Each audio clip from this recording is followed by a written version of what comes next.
Hey, RetconRaider here, and welcome back to Warhammer 40k Rogue Trader. As today, I'm just coming off an all-nighter, and I spent way too much time reading up on all these various new archetypes and abilities and talents and various interplays just to try to cobble together a halfway decent build for Cabela. And you know what? I have no idea how much I actually succeeded there, because given the relatively new nature of the DLC, there's not a lot of reliable documentation out there. Picked something I thought might be fun and ran with it. Hopefully it'll work out. If not, we've got respecs on tap. But yeah, we are going to go out with her. Well, not out.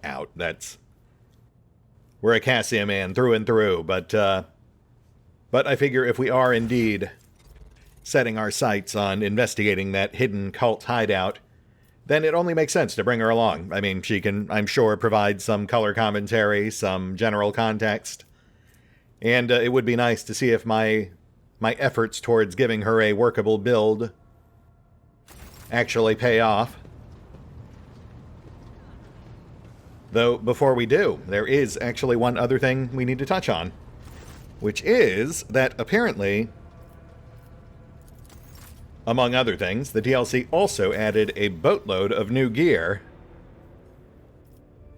Though, this stuff in particular I think is just default gear from the standard campaign. We'll just go ahead and bank that. But there are new things mixed in. Yeah, like the new chainsaw-type weapons. Essentially a two-handed melee burst weapon, clearly designed for use with the new Executioner archetype, which sadly we're not using, but there is some general Blade Dancer stuff in here as well. They just sort of sprinkled it all in over the existing trees. And I've got to say, some of it does look halfway decent. I'll also note, aside from the stuff specifically geared towards the new classes, there is also some new generic gear. This Ratobi pattern bolter, for example, is definitely new because we completely exhausted Opticon's inventory. Same with the Weber here, which is a low damage range option that has the chance to immobilize. And then some more general Executioner gear. The heavy emergency cutter. And the Visor of Inevitability, which honestly really does kind of make me want to try out an Executioner build. I almost leaned that way with Cabela, but Executioner feels like more of a strength-based class. And she is very much agility.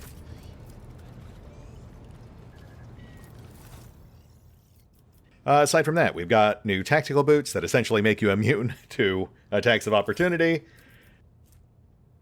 We've got the Roar, a low-power exotic sniper rifle that forces enemy movement. We've got the Blade Dancer's Mantle, which is an item we are actually going to use, because I don't think I mentioned it yet, but I ultimately went the high mobility route for Cabela. So she will get use out of that, but less so out of the Blade Dancer's bracers, which are more focused on the whole Blade Dance, toe-to-toe, war of attrition sort of approach that Blade Dancers can also go down. That's sort of their tankier route, where they give and take in equal measure and become stronger and deadlier the more punishment they soak. Whereas I really more kind of leaned into the whole leaping all over the battlefield sort of approach, because I thought it might be more dynamic and fun. Cartwheeling all over the place, dashing through enemy positions, etc.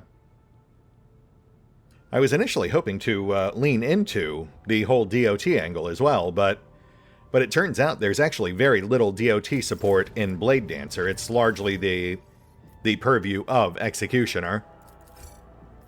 So I ended up leaning on Assassin instead, just so we could go direct damage and lethality. Concepts that are somewhat more inherently familiar. But hopefully it should be fun. And really, that is the ultimate goal. Oh, and then we have these. We have the new Arsenal slot items for the ship.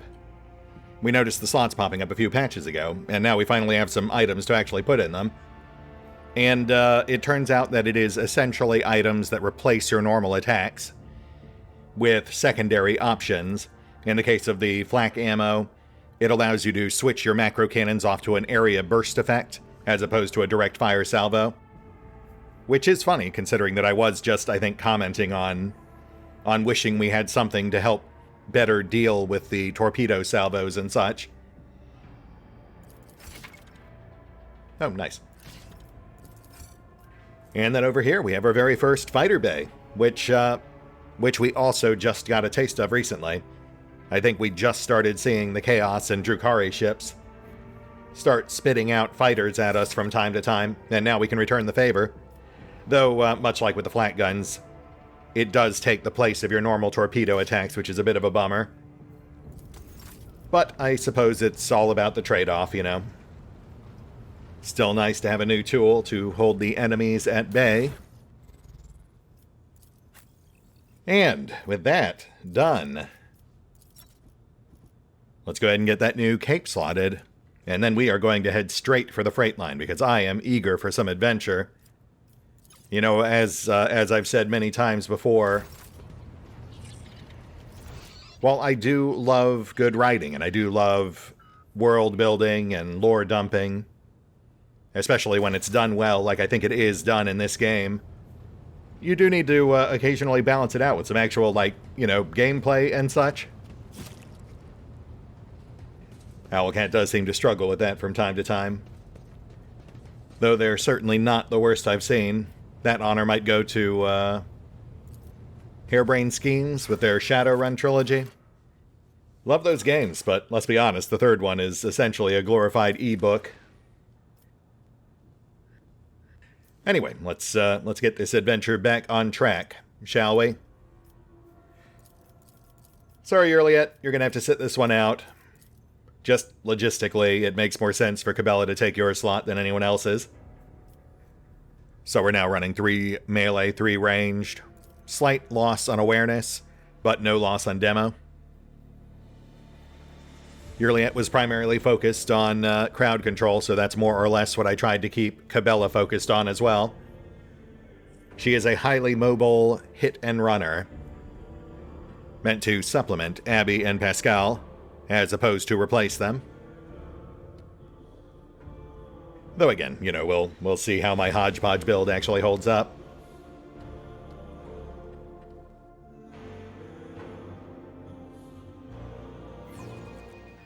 Here we go.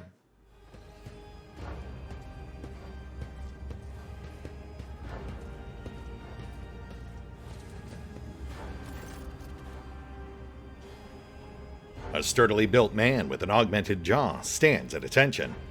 The dark circles under his eyes speak to many sleepless nights, but his voice is loud and spirited. Welcome to Freight Hub LD987A14, Lord Captain. I am Edic Fren-zoned, captain of the Enforcers in Lower Deck Bay LDA-14. The Master-at-Arms has assigned me to be your liaison for the duration of your stay here. Just met the guy and already friend-zoned. Lord Captain, would you like to inspect the control room, or to begin your search for the Temple of the Bloodspun Web? He says the last part with obvious concern. Not to derail the conversation, but I'm actually curious as to how you knew why I'm really down here. The Master-at-Arms ordered us to be on standby after the Bloodspun Web openly invited you to visit their temple. We've been awaiting your arrival every day since then, Lord Captain. Yeah, I guess that tracks. I mean, she was there at the meeting, and she did seem to have a general vested interest in the cult. I don't suppose you know where the temple is? I'm sorry, Lord Captain, I do not. No one knows. The cultists are too adept at hiding and keeping their secrets. And it worries me that you might have to walk around the entire compartment looking for the temple. Is that so? Are there threats or dangers I should be made aware of? The lower decks are not suitable for someone of your status. And it's not just the grime or the crowds of brutish laborers. I suspect that the entrance to the Temple of Death is hidden in some dark corner, where you might encounter criminals or contagious outcasts. With the kind of riffraff that dwells here, you might even be attacked. Oh, please, don't get my hopes up. Cassius shivers. Such ghastly places you describe. We are not headed there, are we, Lord Captain? Fren-zoned frowns. To put it bluntly, although the Bay performs its functions well, even its more civilized sections are sorely lacking in discipline. I was only assigned recently, so I haven't had time to straighten everything up, since doing so will require making some serious changes. I am not inventing excuses, Lord Captain. As the officer in charge, I accept full responsibility for what takes place in this compartment.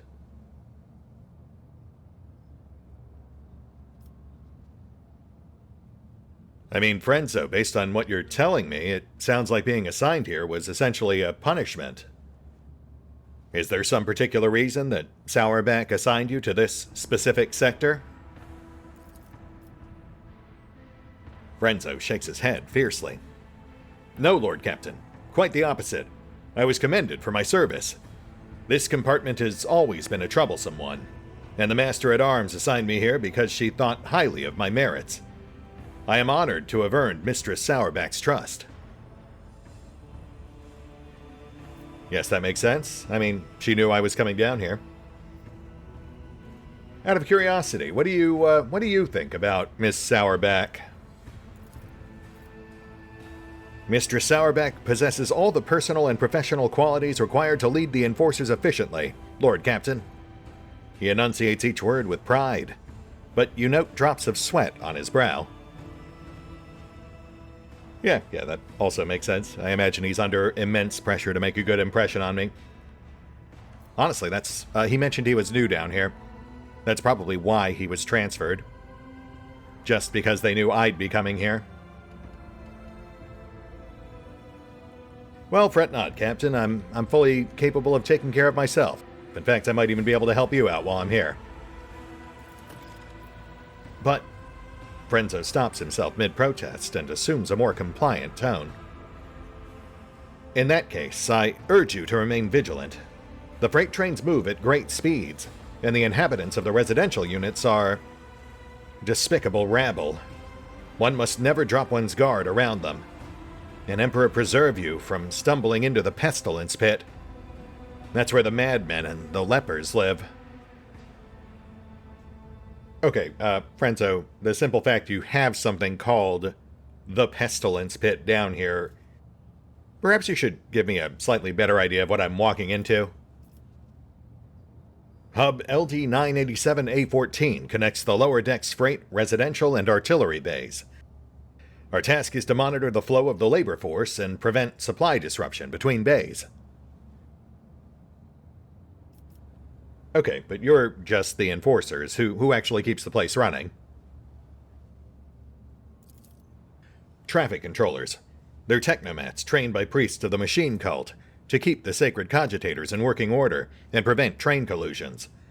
The consequences of an accident like that would be easy to imagine, especially if one of the trains were carrying macro cannon ordnance. Yeah, I imagine that would be problematic. Also employed here are an enforcer squad, a team of Inferni, the clerks who keep the cargo records, and a Medicae officer, a fine chap whose medicine of choice is a bullet. May the God Emperor forgive him. Neat. You know, I'm actually surprised we have a freight station down here to begin with. I was under the impression that was mainly for larger ships. That is true. Usually higher-class ships are the ones that get trains, but it's far from the greatest thing a rogue trader's warrant can see done. The credit here goes to Lady Theodora's predecessor, on whose orders the Adeptus Mechanicus assisted in birthing this miracle of sacred engineering from the womb of the dynasty's flagship. And yet, despite this miracle of engineering, you're saying that things down here do not run like clockwork? Like, for some reason, we're just letting the place fall apart? That feels a bit counterintuitive. Well, most of the locals unload trains and sort provisions. We give maintenance jobs to the more capable ones. The rest are reserve workforce. Whenever crew are lost on a deck, we find replacements from among those rats. And if extra hands are needed anywhere else, there are always more than enough volunteers eager to work for rations. They even queue for jobs. And yet you say they're inherently untrustworthy? Surely you're joking, Lord Captain. The rabble are base in nature, and mutiny is always on their minds. They steal whatever they can get their hands on, and lately they've moved from rations and tinned food to weapons. We confiscate these regularly, of course, and keep the serfs meek and terrified. That's the only way we can protect the mindless herd from themselves.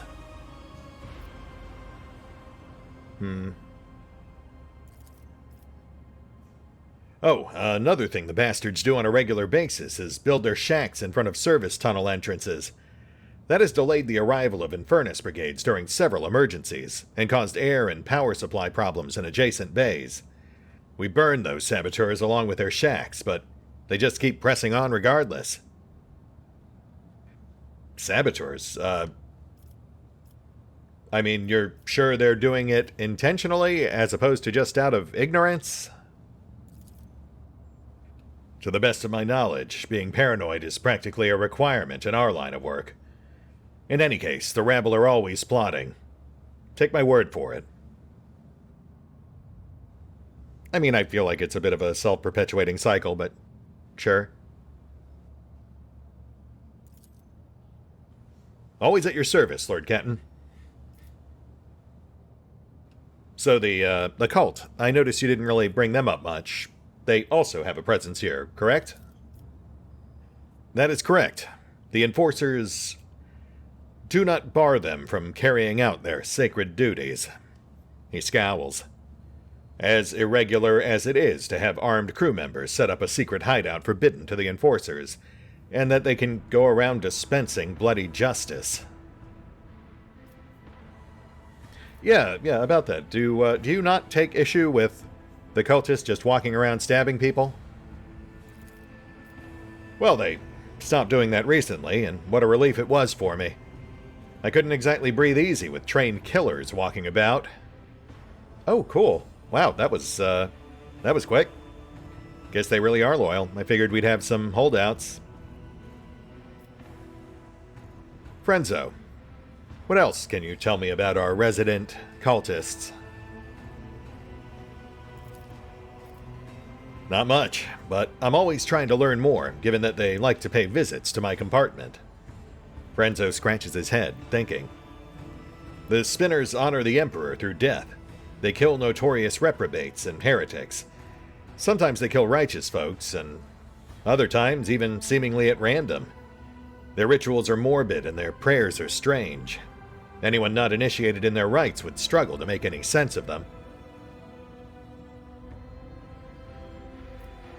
I see.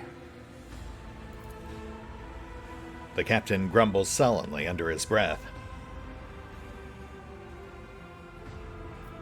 All right, Captain. I appreciate your time. This has been very educational. I'll let you get back to it. The Emperor protects, Lord Captain.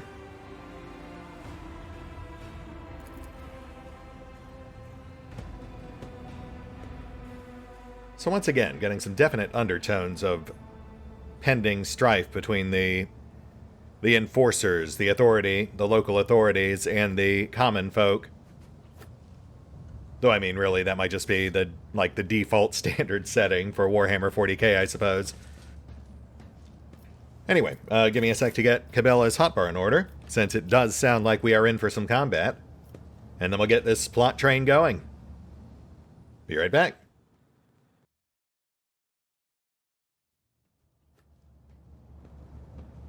Okay, hotbar set, caffeine consumed. Let's get things back on track. The servo overseer makes a note of everyone who passes by its station. Every time.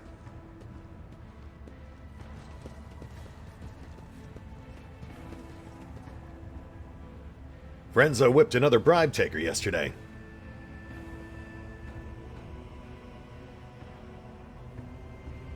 Oh, event log's broken.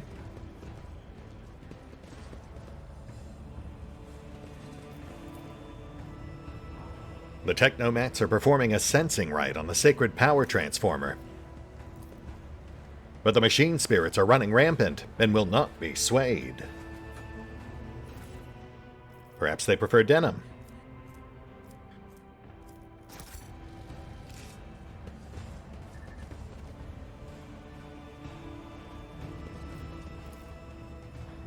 A statue to Magos Ionius 9, architect of Freight Hub LD987A14.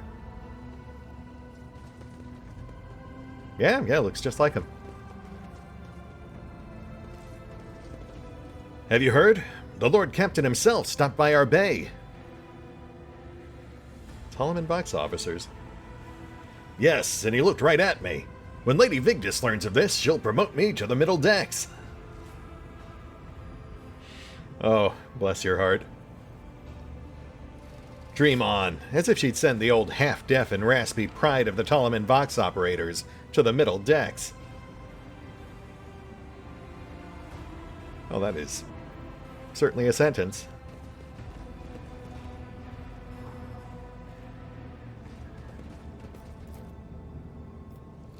The cognitive dashboard controlling the rail junctions is lit up with indicator lumens for active hubs. Arrival and departure announcements are pouring out of the box systems.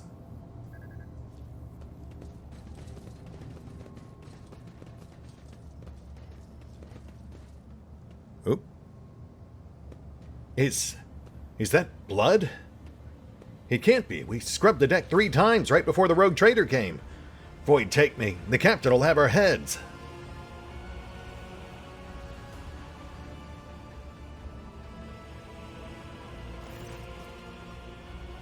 Is this the welcome you give the rogue trader? Abelard's nostrils flare in anger. Whoever had the audacity to leave behind this appalling symbol, I will see to it that the Master-at-Arms calls them to account herself. The corner of the captain's mouth twitches nervously as he mutters. Damn those. How did they even...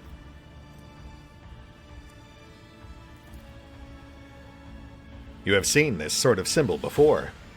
Death cultists carve bleeding marks like this into their own skin.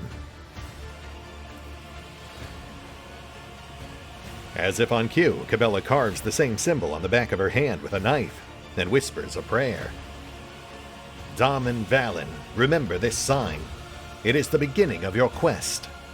The first blood trail. Cool. I appreciate the symbolic gesture. Frenzo, I take it you've seen this mark before? Yes, it resembles one of the symbols associated with the blood-spun web. What was it called again? The Song of Trailing Blood, I think? It's a prayer familiar to many in this compartment. We've heard spinners say it when they, well, perform their signature acts of service to the Emperor. Frenzo takes a deep breath. The soundless shadow sank into the dark. Slashed feet crescendo. A fatal dance. Blade song in tempo, each edge an echo. Twin odes to death throes, now on her sacred blood, as she once trod the backs of foes. Tread countless souls, but none who know. Frenzo, is there any particular reason you memorized that entire poem? When I took up my post here, I made sure to familiarize myself with all the particular qualities of this compartment. I soon heard about the verse and decided to investigate.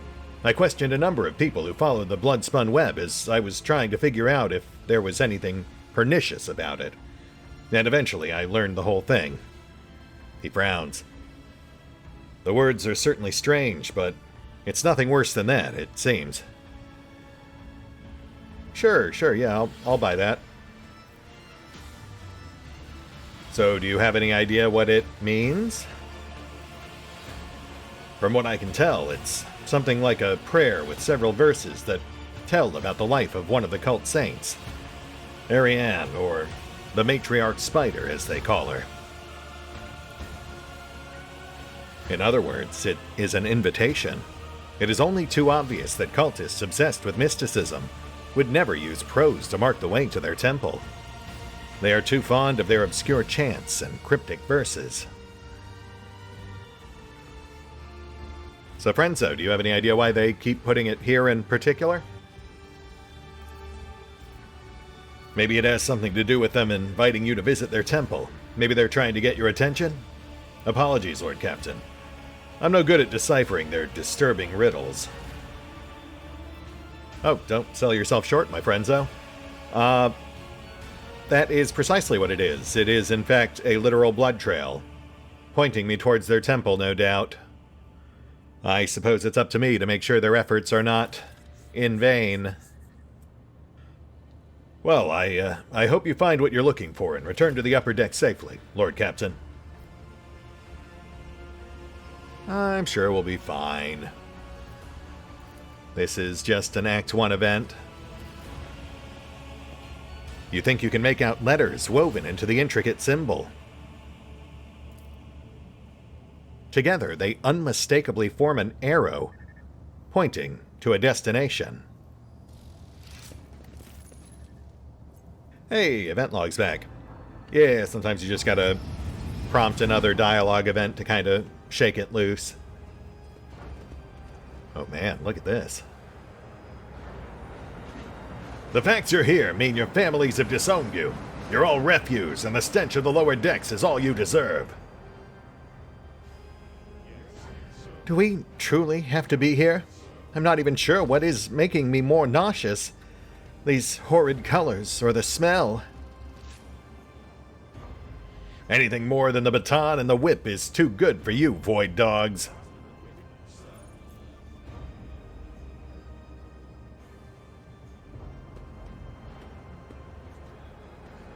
Although you lot are the most pathetic enforcers on this ship, your purpose is to serve the Von Valancius dynasty.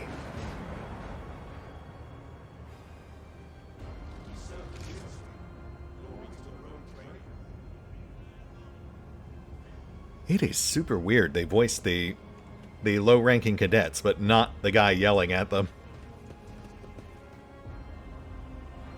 Not a big deal, I suppose, but definitely a curiosity. No voicing for the new companion banter either. That's a bit of a bummer.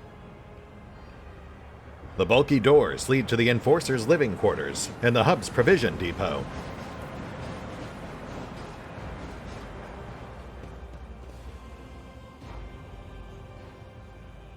This is the last of the hub's vials for this work cycle. Do you have any idea how much it costs?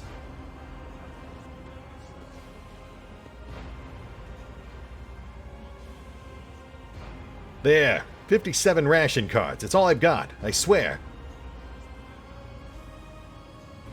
Spent the rest on rotgut again, I'm guessing. I'm not doing you any more favors.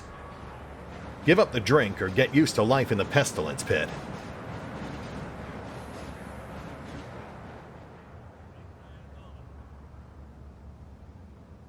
I hope you get hit by a train. Oh man, they are so setting us up for another outbreak of some sort. So definite foreshadowing there for both a potential outbreak event, possible Nurgle involvement, mention of ration cards and outrageous pricing too. I bet that'll come into play. Is there money to be made?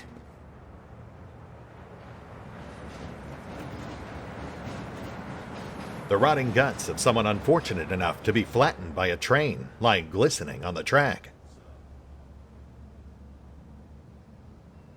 Have you heard? The rogue trader's come down from the upper decks. Well, I didn't vote for him.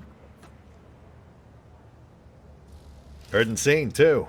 Except, that wasn't quite how I imagined Lady Theodora.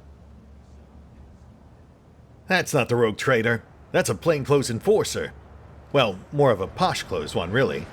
Anyway, they're up to something, and trying to play us for fools. Oh wow, these guys really are out of touch if they haven't even heard Theodora's dead. Though to be fair, her funeral wasn't until the end of Act 1. So this was supposed to trigger before that.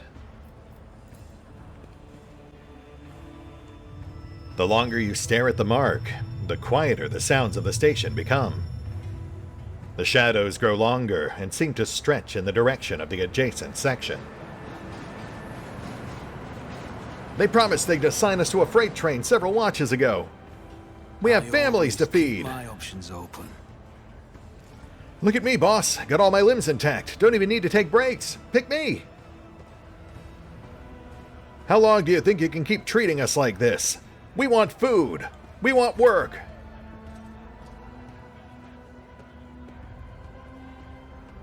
They're not even being subtle about it now, so we've definitely got discontent a-brewin'.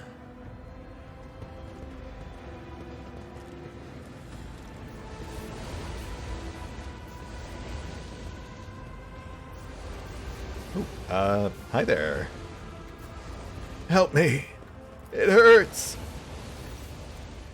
Have mercy. Make the pain stop. Please, save me.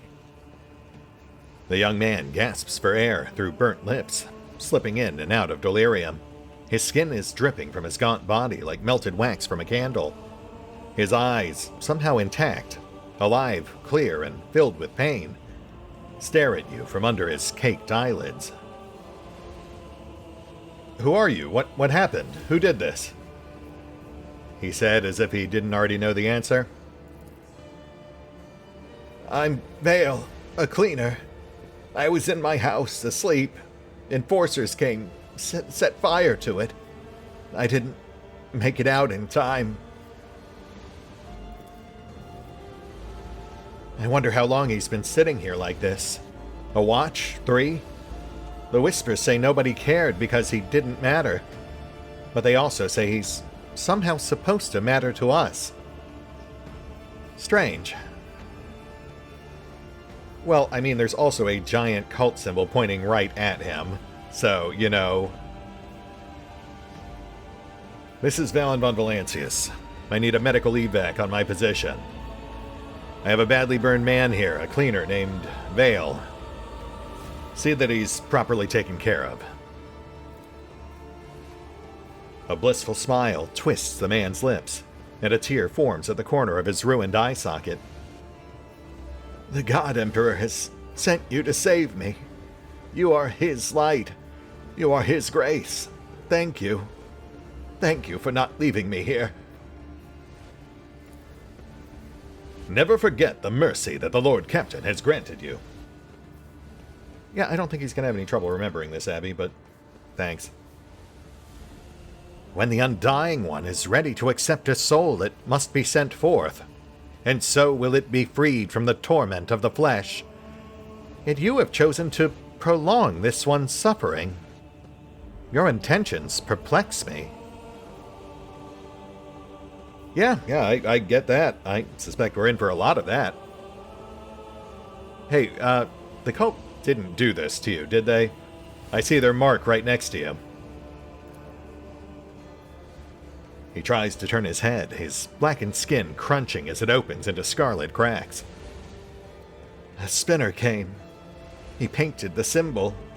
Then he gave me water and whispered a strange verse.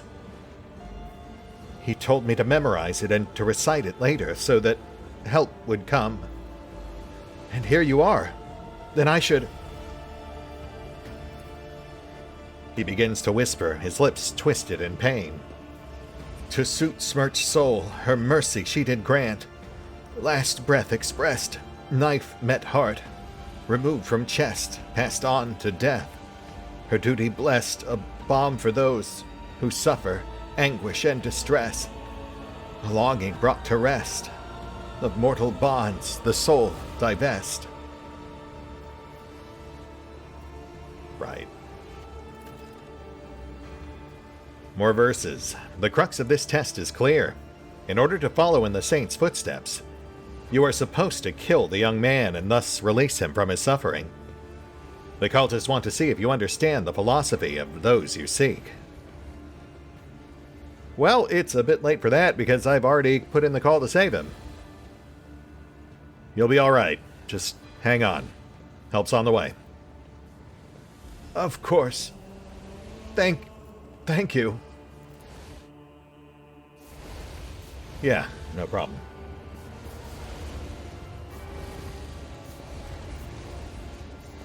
Rise to the top, or get left in the dust. How do they manage to build their shanties faster than we can burn them down?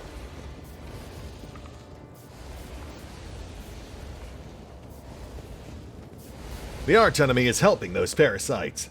Their shack is blocking the air vents, and the folks in the next bay almost suffocated. I mean, yeah, that is a problem.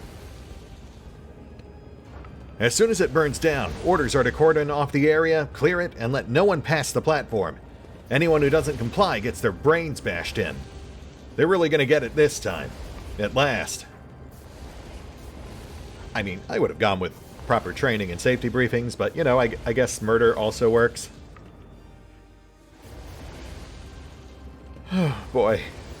Warhammer 40k. What are you doing, man? Okay, yes, here we go. Ration cards. A greasy stack of cards, each entitling the holder to 1 portion of rationed protein and a mug of water. As well as charred scraps of parchment. You can barely make out the crudely scribbled words on the burnt note. Then, past the marketplace, make sure the enforcers you or you'll ruin entire operation. On the tracks behind, you'll find a little gift for... Give it to him, and you'll see for yourself. Right, seems fairly straightforward. Obviously, we've got some sort of stash on the tracks behind the marketplace. I would guess either more general cargo or more ration cards, which now that we see are an actual stacked and tracked resource, does certainly imply that they're either a secondary currency, or we need a certain number of them for specific various interactions or quest resolutions. It also gives us a bit more context about the outrageous price that guy was asking for what sounded like a detox pack. Was that it? We picked some up when we walked by. Obviously a vital resource down here, because the implication was that if you do get sick, they just toss you in some sort of disease pit to fend for yourself. What? What ration cards? Whose pocket? Silence, you scum! How dare you accuse a respectable enforcer of bribery? Second reference we've seen to enforcers taking bribes or extorting people. Something the new captain is apparently trying to crack down on.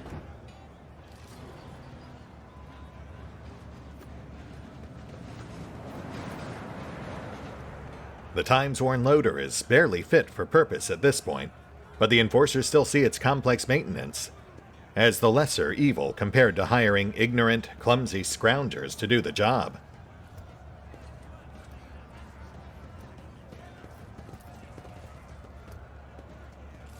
The workers, beaten to within an inch of their lives, are returning stolen power panels, wire, and microlumens to containers marked disposal.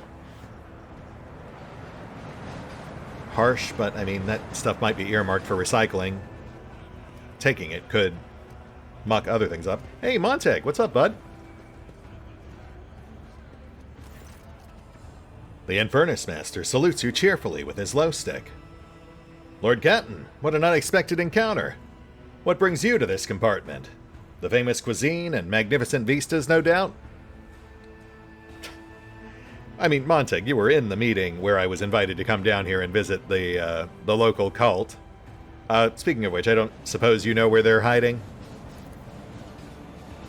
I don't have the foggiest idea, and that's probably for the best. I have my hands full as it is. Oh yeah? What are you up to? I'm here to patch up Savage, locomotive number 3. This squabbler is my personal favorite on the entire freight line. Every couple of years, Savage gets mad. His boiler catches fire and starts spitting steam at the repairmen. Guess who they call to take care of him in these situations? The Inferni, of course. But that's alright. I love Savage. When he's in a good mood, the feeling of standing at his levers and speeding down the freight line is indescribable. The roar of the boiler, the wheels thumping like mad, and all that furious power pulsing in your hands, responding to the slightest movement. How about... There's a mischievous look in Heinrich's eyes. I introduce you. Heinrich, I cannot tell if you are hitting on me right now. But I would very much like to see the train, though.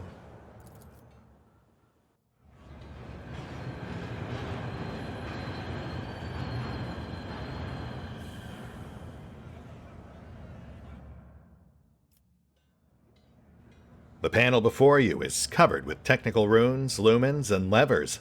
The platform shakes with the boiler's mighty vibration as the iron beast beneath your feet growls and snorts ferociously. Heinrich squints contentedly and whispers the litany of ignition before turning to you. The black-hearted fiend is angry and refuses to obey. Right now, Savage is powered only by the auxiliary maneuvering engine. We'll need to start the main rotor if we want to take a trip down the freight line. Initiating the train blessing algorithm. Let not corrosive wear separate the wheel sets. Let the traction drive receive the touch of the motive force granted by the invisible hand of the Omnissiah. Let his grace strengthen the joints and supports that lift the body above the decay of mortal tracks. Hear me, driver, and praise the machine god thrice, for it is only by his will that the miracle of sacred locomotion is accomplished. The blessing has been successfully executed. Thanks, Pask.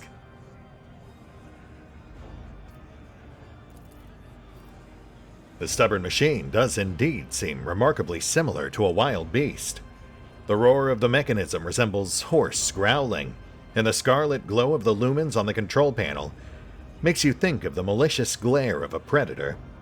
The spirit of this machine is vicious, but strong and lively. Well, Montag, I'd say a little training is in order. What exactly do I do? Put your hand on the big lever and gently give it a pull.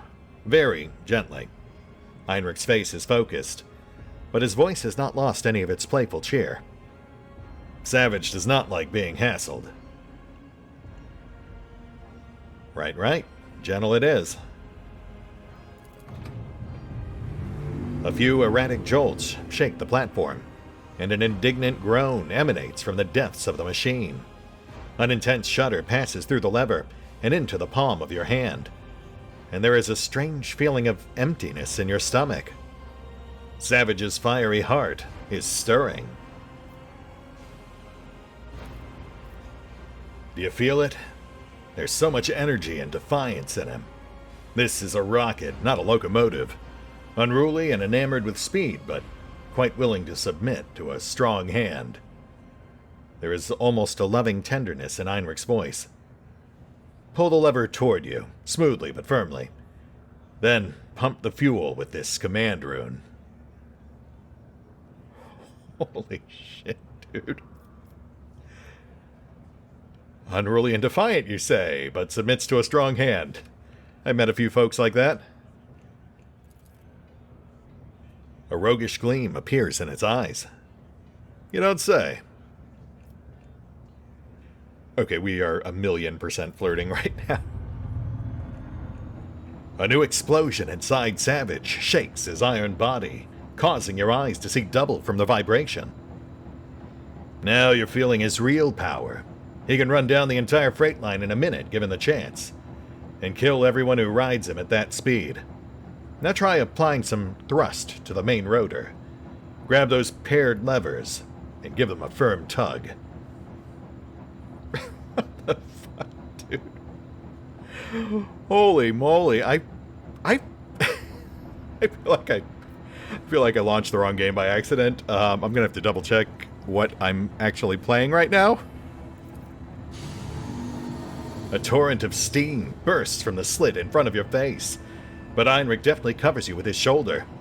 A moment later, you realize that you cannot hear a thing. Or rather, you hear only one thing. A dragon's roar, triumphant and powerful. Savage has awoken and appears to have agreed not to kill us both. Cool. Good. Yeah, that's great. All hail the Lord Captain. You have subdued a mighty beast today. Now I'm sure you have urgent business to attend to, and it's time for me to drive Savage down the line and see if he's feeling cranky.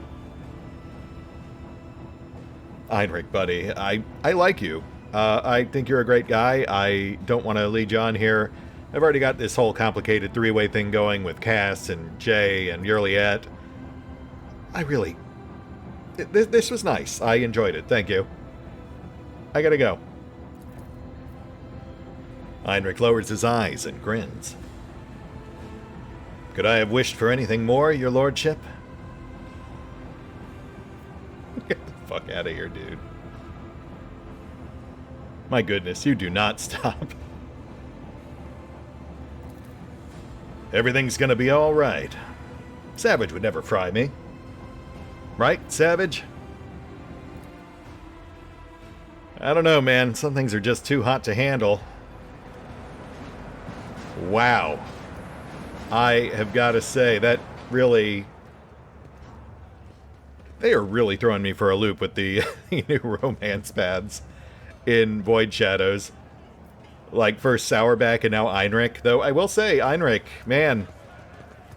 If I had actually met him back in Act 1, when we were supposed to, it might have been a toss-up. Just to clarify, generally speaking, I don't care about the gender of the characters. I end up hooking up with the characters I find the most entertaining or interesting. Hence, you know, Darren in Wrath and Karlach in BG3. Was there anyone else? I can't really remember if we ever pursued any other romance paths. Burned out folks' belongings, hot from the oven. Haha. A real fire sale. That is grim, but also not at all surprising. Man, they really went all out with this place. The atmosphere is fantastic. There's just so much going on. So much to look at and absorb. That's got to be our stash there, behind the market, on the tracks. Alright, one more. A group of gawkers are crowding around a makeshift stage, watching a strange duo perform. A man with odd-looking goggles pushed up on his forehead, hands wrapped in worn leather gloves, plays a tune on a handmade flute. Next to him sits a stack of crates supporting some kind of game board. A scruffy rat is rolling small glass balls around the board. Several workers empty their pockets, then start throwing ration cards, bolt nuts, and even a few power panels into the small chest next to the board. The flute player winks at the crowd and switches to a different tune. The rat squeaks excitedly and starts rolling the colorful balls the players have chosen around the maze of tunnels on the board. But not a single one reaches the goal. A hole marked with a red circle. The rat just rolls all the balls off the board or into dead ends. Once the first group of players get their hopes dashed and leave empty-handed, new workers immediately take their place. I mean, obviously it's a trained rat and he's directing it with the music, but... Ooh, okay.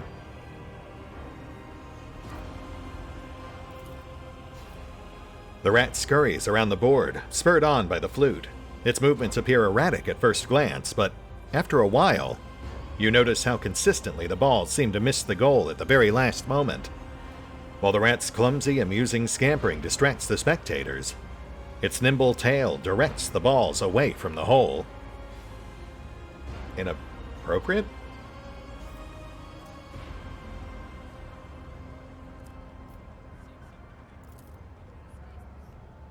Your mind eliminates all irrelevant factors. The ruffling of cards, the clamor of bolt nuts, the excited gestures of naive folks believing in luck where calculation reigns. There is only the game and its structural components. A skillfully crafted melody and a trained pet that is smarter than it looks. Where others hear music, you discern a series of coded directives being issued to the flute player's tiny accomplice. The rat distracts the spectators with a show of clumsiness while precisely following its master's commands. This is how the balls just happen to roll past the goal, much to the chagrin of the participants.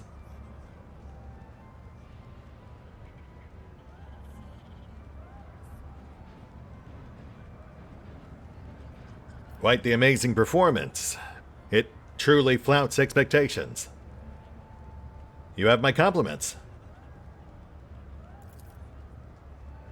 The crowd, which has been too absorbed in the performance to notice your presence, turns to you, expressions of frightful awe appearing on the workers' faces. Many start whispering prayers. The flute player's clear eyes widen in surprise. Then, with an open and friendly smile, he says, "Many a grand story of the Lord Captain's generosity is told. And I swear on my own flute, today, I will add another. To a fortune peddler, the Lord Captain's grace is a gift from fate itself." He applauds you with gratitude, and the workers timidly join in. "Perhaps you would like to trade us some of that captain's fortune of yours, your lordship?" The flute player bows respectfully and gestures at the game board. The crowd buzzes with anticipation.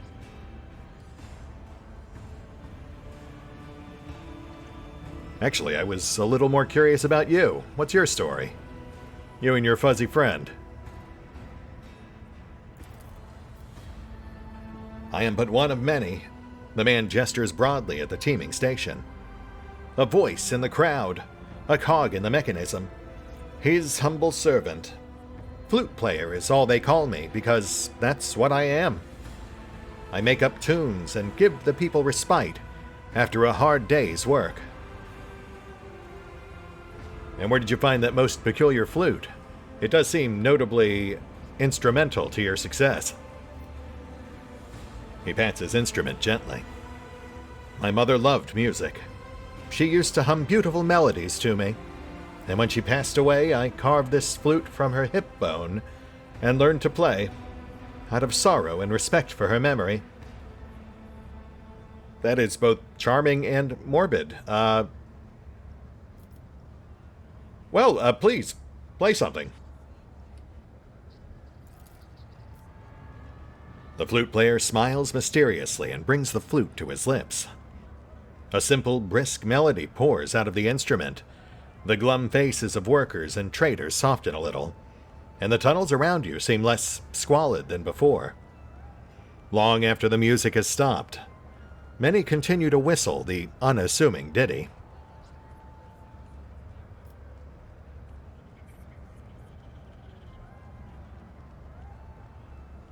That's quite the lovely tune. Might I ask what it's about? The flute player awkwardly adjusts the goggles on his forehead. The story of a simple man from the lower decks, honest with himself and others. He risks his life to protect the oppressed from those corrupted by power. He takes from the rich and gives to the needy. He helps without asking anything in return. Nemesite, hero of tales, admired by children and grown folk alike. Gotta say, that was a bold move on his part. But interesting nonetheless. And I mean, honestly, a bit simplistic, but I have to imagine that's at least in part what Valin might have once been, prior to his fateful run-in with the Inquisition and then his rapid ascent to rogue traderhood. Well, I must say, I'm impressed. Not just flouting expectations, but tradition as well. Here's hoping that things improve, that we someday reach a day when you'll no longer need to sing songs about injustices inherent to our systems. The crowd nods in approval. The excited whispers merge into a single prayer for your health. The flute player smiles. For a humble servant, there is no greater reward than his lord's approval. I will try my best to inspire as many of your subjects with music as I can. I'm sure you will. Now, about your game. The flute player smiles eagerly. Please, bless our little lark with your attention. I'd be happy to, once I understand how it all works. Please explain this rat race. It's simple. On this board, you play with fate. Choose a ball and give it to Bolts, my rat. If she rolls your ball into the pocket marked in red within 3 minutes, you win. If she doesn't, you lose. Simple. Simple indeed. Let's give it a go. The man readies his flute, and the rat dives under the board. You hear clawed feet scrabbling against the crate, and a few moments later, a green ball pops out of the center. The rat almost manages to get the ball in the hole, but sharply changes direction right at the last moment. Then it happens again, and again. At last, the ball hits a dead end, signifying your defeat. Ah, so close. Another round, your lordship? The man bows his head with a slight smile. You know, I've heard wise visitors from higher up say that this little game offers more than just amusement. They say it's an opportunity to test different strategies, to learn more about others and yourself. You don't say. Sure, let's give it another go. Perhaps I'll find my luck yet. The game goes even better for you this time, but in the end, the insufferable rat gets the ball stuck again. Insufferable? How dare you? Bolt is precious, and I will protect her with my life. That was close, your lordship. Would you like to play again, or was that enough?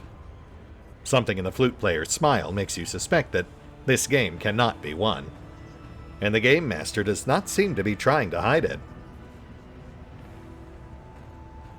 Okay, so this is definitely a test. He would not be that bold. Sure, one more go. Certainly couldn't hurt. Third time's the charm, right? The man readies his flute and the rat dives under the board. You hear clawed feet scrabbling, and a moment later, a green ball pops out of the center.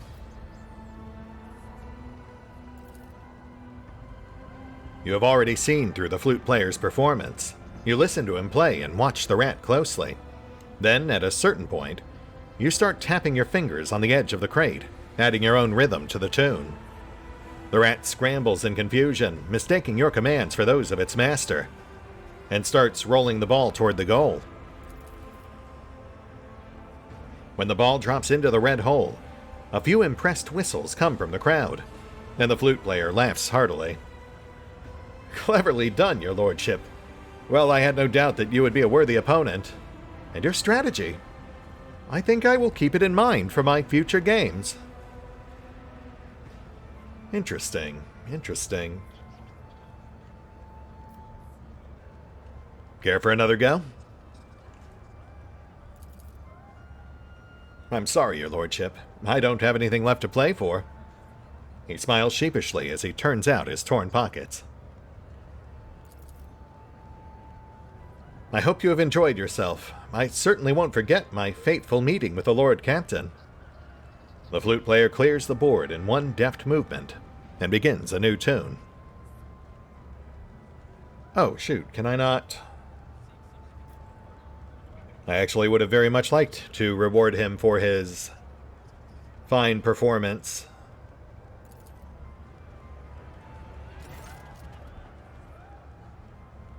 Huh.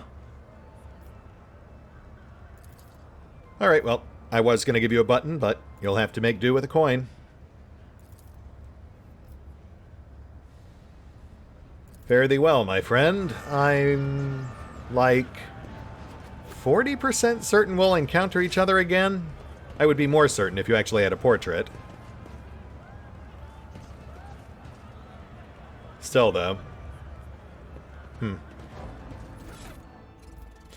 What a fascinating new area. Man, I've got to say, they really knocked it out of the park with this DLC.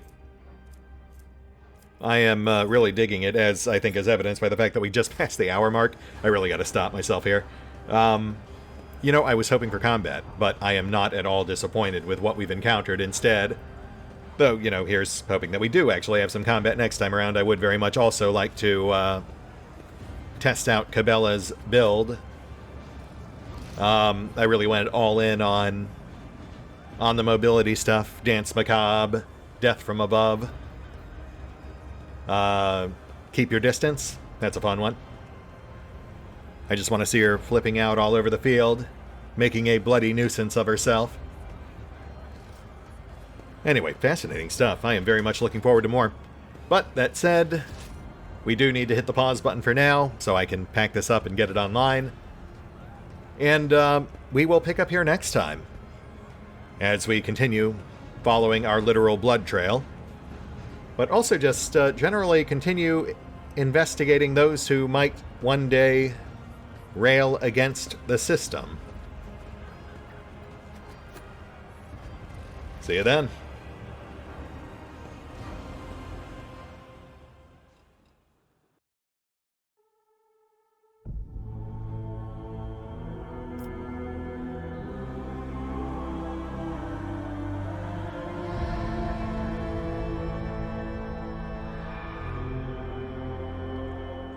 Oh, and special thanks to the Raiders, the fine folks who help make these videos possible, including but not limited to Eerie V23, Revenant, Alois, Dragon Matrix 7, Drakiith, EgonAlter, Exsellsior, Gottlieb, James Trimmier, Kazorm, Mark Giemza, Nathan Welch Jr., OverlordPherom, RandomPassrby, RobbyB, Tomasz Piątkowski, Triphoppenskip, and Valinrook.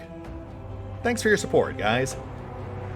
That said, if you'd also like to help support the channel, then feel free to push the buttons that do the things. Trust me, it does make a difference. Or you could even check out the PayPal, the Patreon, the Nexus GG, or the YouTube memberships. Links are in the description. Keep your wits about you.